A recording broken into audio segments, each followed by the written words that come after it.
E aqui no estúdio comigo o governador Rodrigo Hollenberg. Muito bom dia, muito obrigado pela sua presença mais uma vez aqui com a gente. Só para dados estatísticos, antes da gente começar a entrevista, já tem mais de 300 mensagens que chegaram pelo nosso WhatsApp com perguntas para o governador. Eu vou fazer o maior número de perguntas possível.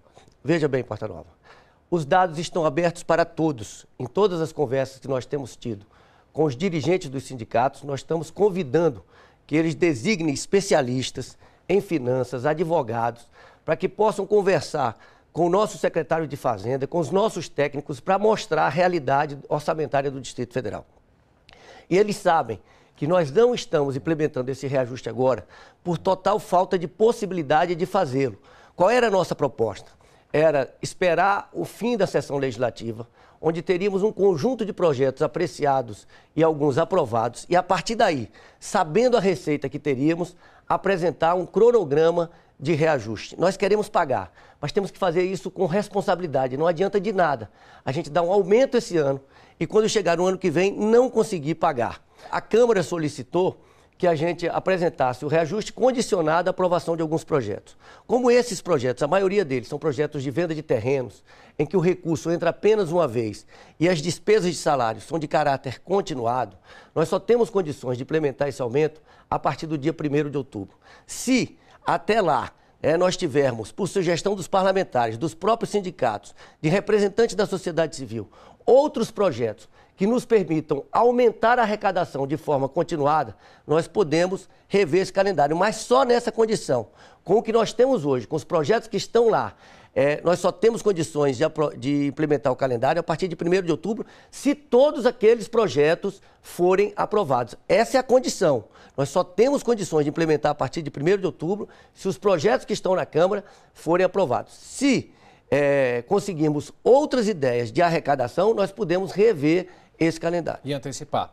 E antecipar. Mas só se tivermos projetos aprovados que garantam receita de caráter continuado. Nós estamos negociando de manhã, de tarde, de noite. Eu, pessoalmente, já me reuni com vários sindicatos buscando uma saída. E não é uma questão de endurecer, é uma questão de cumprir a lei. A Justiça determinou que algumas dessas greves são ilegais. Se as greves são ilegais e as pessoas não estão trabalhando, elas estão faltando ao serviço. E nós estamos registrando essas faltas para fazer o desconto posteriormente na próxima folha, na folha de pagamento. Ou seja, a questão aqui é de cumprimento da lei. E segundo o Tribunal de Justiça, a maioria dessas greves são ilegais. E nós somos obrigados, como todos os cidadãos, a cumprir a lei. Nós, desde o início do ano, Porta Nova, nós cumprimos todos os compromissos que assumimos. Nós recebemos o governo com hora extra atrasada, 13º atrasado, férias atrasadas, fizemos um esforço imenso, reduzimos despesas, pagamos os servidores, estamos pagando os servidores em dia, estamos pagando os prestadores de serviço e os fornecedores praticamente em dia. E se não estamos implementando o reajuste neste momento, é por total falta de possibilidade de fazê-lo. Tanto é assim que os sindicatos, o Tribunal de Justiça do Distrito Federal considerou a maioria dessas greves ilegais, porque os desembargadores sabem que nós não temos condições de pagar. É importante registrar, Porta Nova, que quando do julgamento daquela ação direta de inconstitucionalidade impetrada pelo Ministério Público, embora o Tribunal de Justiça tenha dito que o Tribunal de Justiça disse que não era uma questão de constitucionalidade, era uma questão de eficácia. Se não tiver orçamento, 11 desembargadores nos seus votos disseram isso, se não tiver orçamento, não tem como pagar. E esse é o fato, nós não temos orçamento. E é por isso que nós não temos condições de pagar.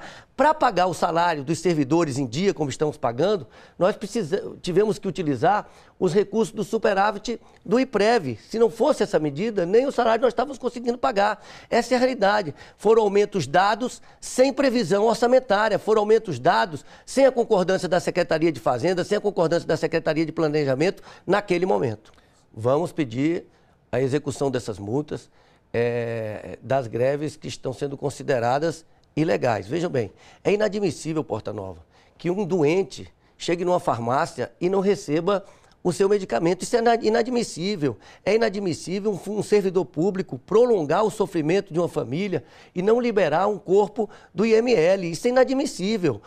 E a Justiça considerou ilegal essas greves. Portanto, nós vamos cobrar essas multas e nós vamos emitir um decreto determinando aos secretários que possam registrar os dias parados para que seja feito o corte do dia dos pontos. Nós, se os servidores, nós estamos em negociação com os sindicatos, nós estamos encaminhando um documento dizendo o seguinte, olha, se retornarem imediatamente ao serviço, nós vamos registrar os dias parados e vamos exigir a reposição dos dias parados.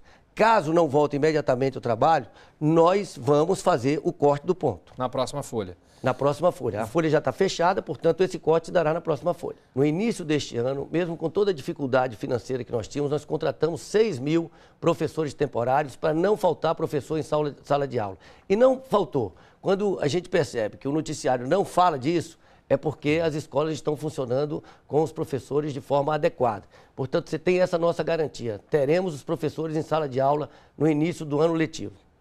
Nós estamos trabalhando e nós estamos trabalhando muito. E é importante registrar que, apesar de toda essa crise que a cidade está vivendo, que o Brasil está vivendo, os professores já tiveram aumento esse ano. Já tiveram aumento assegurado com toda dificuldade. Nós tivemos condições de pagar e pagamos. E se alguém está dando calote, não somos nós. O calote vem de quem deu aumento sem ter orçamento para isso. Nós estamos fazendo um esforço enorme para conseguir orçamento para garantir os pagamentos futuros. E veja bem, Porta Nova, não é pouca coisa o que nós estamos oferecendo. No ambiente que nós tivemos esse ano, uma redução de 3% do Produto Interno Bruto, um cenário de recessão econômica para o ano que vem, eu tenho a impressão que Brasília é a única unidade da federação que está já garantindo aumento para o ano que vem. E estamos garantindo que a partir de 1º de outubro, se aprovados os projetos que estão na Câmara Legislativa, nós implementaremos o reajuste. É importante a população entender o seguinte, se a gente contabilizar os recursos do Fundo Constitucional, nós estamos gastando hoje, Porta Nova, 80% do nosso orçamento com pessoal. Isso é insustentável. Nós temos 7% da população são servidores públicos e nós estamos gastando 80% para o pagamento de 7% da população.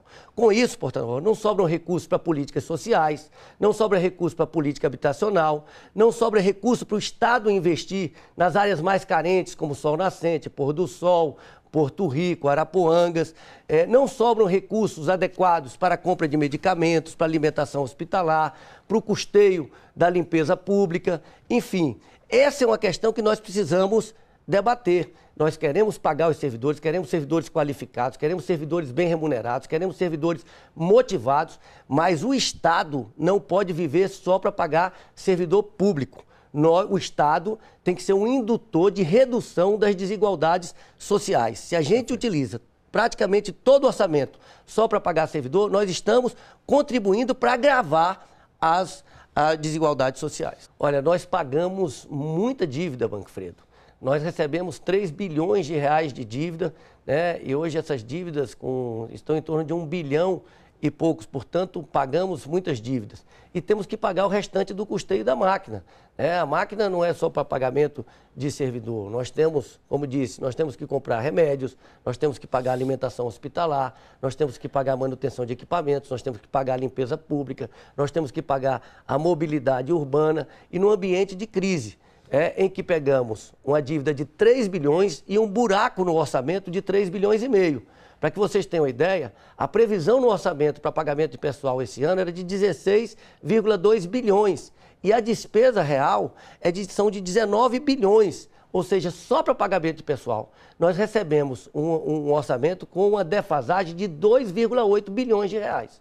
Não era nosso objetivo, Porta Nova, reduzir de fato os terceirizados, mas em função da crise e para garantir o pagamento dos salários em dia, nós estamos tendo que reduzir todos os tipos de despesa. E com isso nós estamos revendo sim alguns contratos terceirizados para reduzir a despesa para poder pagar salário, porque se nós não reduzirmos as despesas, nós não conseguimos sequer pagar os salários. Esse é um compromisso já assumido anteriormente. Os grandes gastos para a infraestrutura de um grande evento internacional como esse já foram realizados, que é a construção do estádio, por exemplo, que nós vamos aqui sediar a realização de uma etapa que são apenas jogos de futebol, mas isso também traz benefícios para a cidade do ponto de vista do turismo, da imagem da cidade, e, portanto, o grande investimento já foi feito, na minha opinião, de forma exagerada. Nós não precisávamos de um estádio desse tamanho, mas agora nós temos que utilizar o estádio que já está pronto.